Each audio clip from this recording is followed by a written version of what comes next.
Hi, it's me again with Corel tips and tricks. Not that big a deal, but this is really kind of unique and pretty. And I've been thinking about doing this video for a long time, and I thought, it really doesn't warrant a video, but I like making videos, and maybe this will help you. At some point, just do something like this. So you're going to take this object and turn it into that object. Really simple. Take the ellipse tool, doesn't matter what size. Control D and duplicate it. Double click on the rotation and move the rotation of the quadrant. And then rotate it 10 degrees.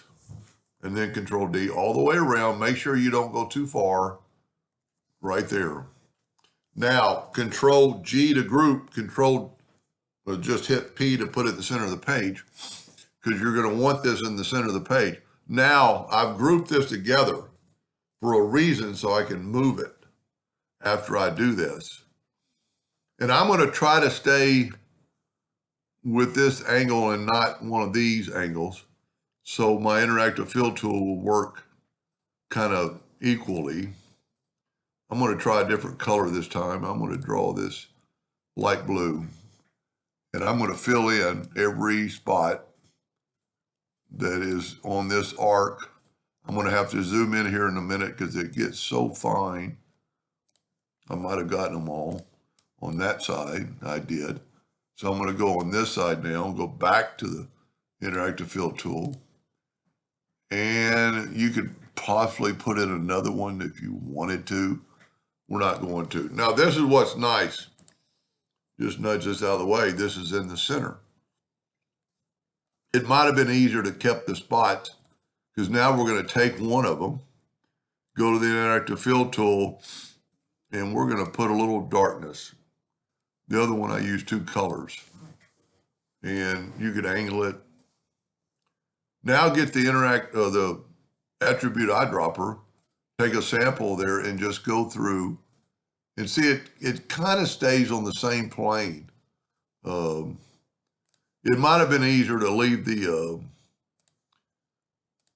graphic with the spirals up there so you could kind of see it and see where your dots are, but you can kind of get the feeling. And what I mean by that,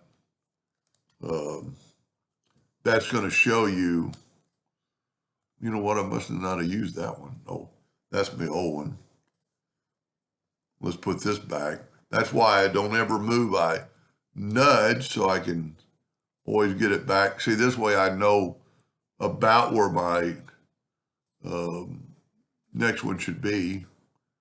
And I'm still going to have to zoom in probably to get this last one.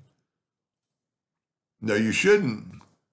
This is a different scenario where every time you use it, you have to go back and get the new sample. It's not like the Smart Fill tool that'll keep the color. Now you got that. Control G to group. Control D to duplicate. Bring in your indexing lines, R, alternate C. Use my new hotkey that quite a few people have taken me up on, and I'm happy they did. So we rotated the other thing 10 degrees, so we're going to rotate this 10 degrees. Sometimes Corel does that. You Control D, you got to go 20, and then it kind of will take over. Just don't go too far. It's not that big a deal, but it does give you maybe some ideas. If you look really close, it's pretty unique looking, and I don't know why I think it looks so much better with the black box around it, but it really makes it pop. Let me take away the indexing line. Anyway, hope that helped a little bit someday, and thank you for watching.